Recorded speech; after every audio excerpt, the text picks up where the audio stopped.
Welcome to This Week in Taiwan. I'm Iris Xu. Every Saturday, we break down the biggest stories making headlines across the country. From politics and policy to culture and the unexpected. Whether you are tuning in from Taipei or halfway around the world, we've got you covered with what you need to know to stay in the loop. Taiwan is home to 23 million people, and you might think what happens on this small island doesn't affect you. But in reality, it is quite the contrary. From geopolitics to global supply chains, Taiwan is more connected to your life than you might expect. So let's get into this week's news and see just how interconnected we really are.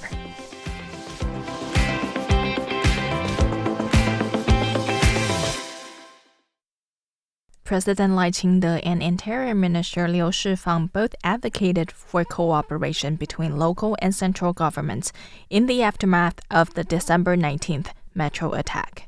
While investigations into the perpetrators' motives are still ongoing, work is already underway to improve response teams and social safety mechanisms to prevent or lessen the impact of such an event in the future. On Friday, a man threw smoke bombs and attacked multiple people in Taipei Main Station and Zhongshan MRT Station, after also setting several fires in nearby neighborhoods.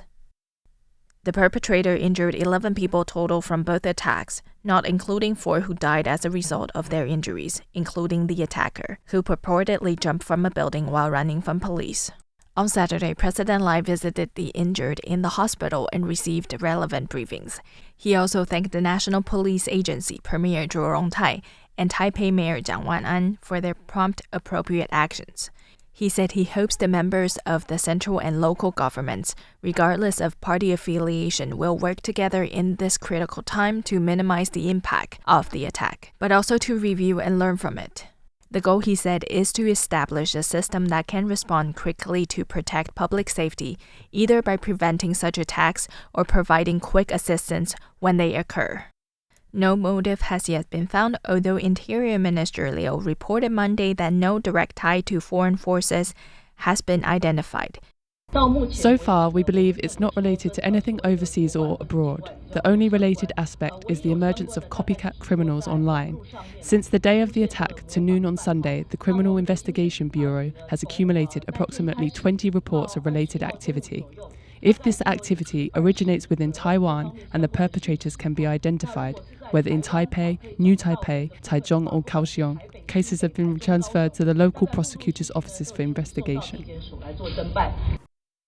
Also of concern are the 137 large-scale events to be held nationwide from Christmas through the Lunar New Year. To curb copycat crimes, the National Police Agency has requested departments in 22 counties and cities increase police visibility during any large police events for the holidays. Over 17,000 police and civilian personnel are estimated to be mobilized, and Liu urged public-private cooperation. In the wake of the attack, some legislators proposed that the government adopt a cell-based warning system, similar to that used for earthquakes, to immediately inform people during a public attack. However, the Interior Minister noted that the scope of such messages needs appropriate parameters to be effective without causing undue panic, and advised further consideration.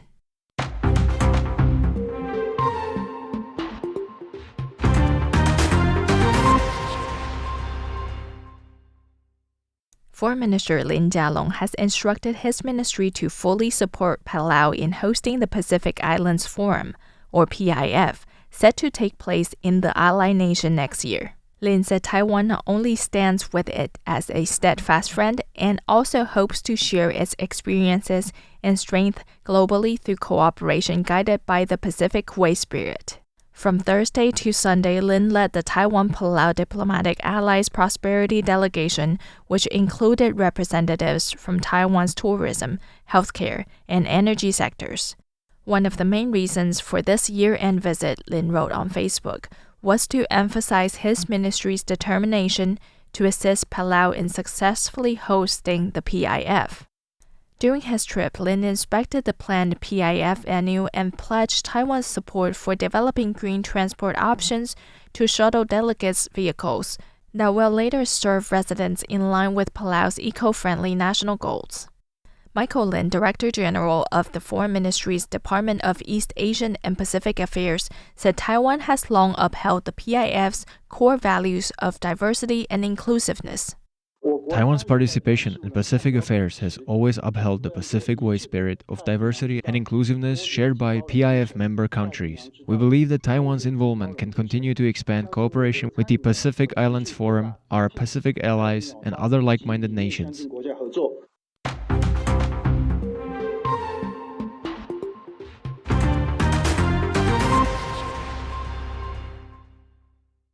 Nvidia has told Chinese customers it plans to begin shipping its second most powerful artificial intelligence chip, the H200, to China before the Lunar New Year or by mid-February. That's according to a Reuters report.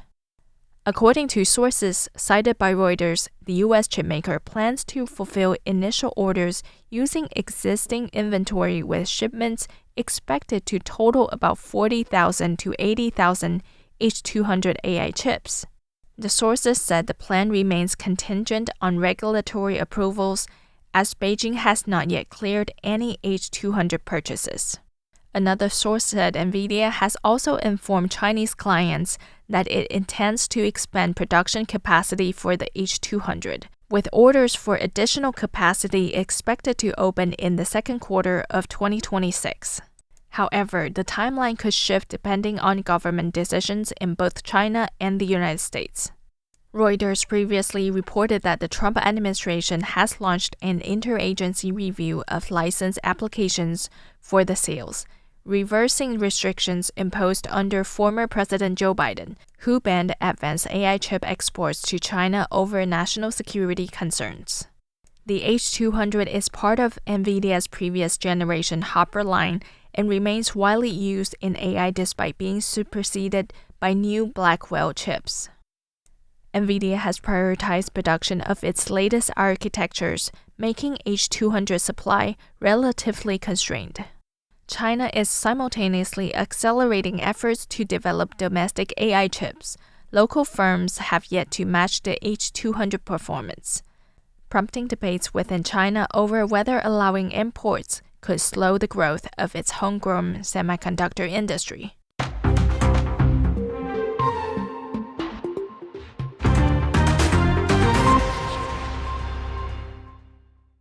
Taiwan's legislature passed the third and final reading of the Artificial Intelligence Basic Act, underscoring that government promotion of AI research and application must adhere to principles including privacy protection, data governance, and accountability. 无文字修正决议人工智慧基本法制定通过。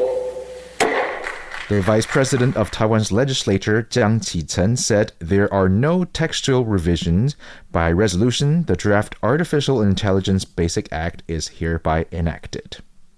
And the legislation establishes a legal framework to guide the development and use of AI, with the National Science and Technology Council, NSTC, designated as the central competent authority and county and city governments responsible at the local level. Under the law, the government must promote AI research and application while balancing social welfare, digital equity, innovation, and national competitiveness. It sets out 7 guiding principles: sustainability and well-being, human autonomy, privacy protection, and data governance, cybersecurity and safety, transparency and explainability, fairness and non-discrimination, and finally, accountability. To prevent potential harms, the Act requires authorities to avoid AI applications that infringe on people's lives, bodily integrity, freedom, or property, or that undermines social order, national security, or the environment. It also seeks to guard against biased or discriminatory outcomes, false advertising, misinformation, and fabricated content. High-risk AI products or systems must carry clear notices or warnings, and the best interests of children are to be treated as a priority. The law further mandates the cabinet to establish a National Artificial Intelligence Strategy Special Committee convened by the Premier and composed of experts, industry representatives, relevant agency heads, and local government leaders to formulate a national AI development framework.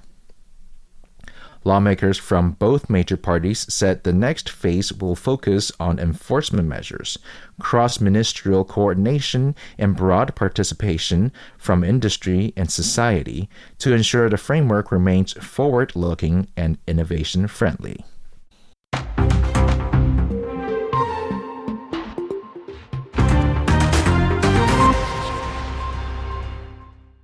President Lai Ching-te on Tuesday met with visiting Japanese lawmakers, including former Justice Minister Keisuke Suzuki and Liberal Democratic Party Japanese House of Councilors member Hirofumi Takinami, calling for continued efforts to deepen Taiwan-Japan cooperation. Lai thanked the delegation for their visit at a critical time, noting it showed Japan's concrete support for Taiwan. He also expressed gratitude to Prime Minister Sanae Takaichi for her emphasis on peace and stability across the Taiwan Strait. Lai highlighted the two democracies' long-standing friendship through natural disasters and other challenges. Suzuki expressed Japan's appreciation for Taiwan's support amid pressure from China, saying that an incident in Taiwan is an incident for Japan, and that Japan would never allow any attempt to change the status quo by force. Takinami, chairman of the pro-Taiwan TY Group, added he hopes the two countries will deepen security and economic collaboration and advance shared values and stability in the region.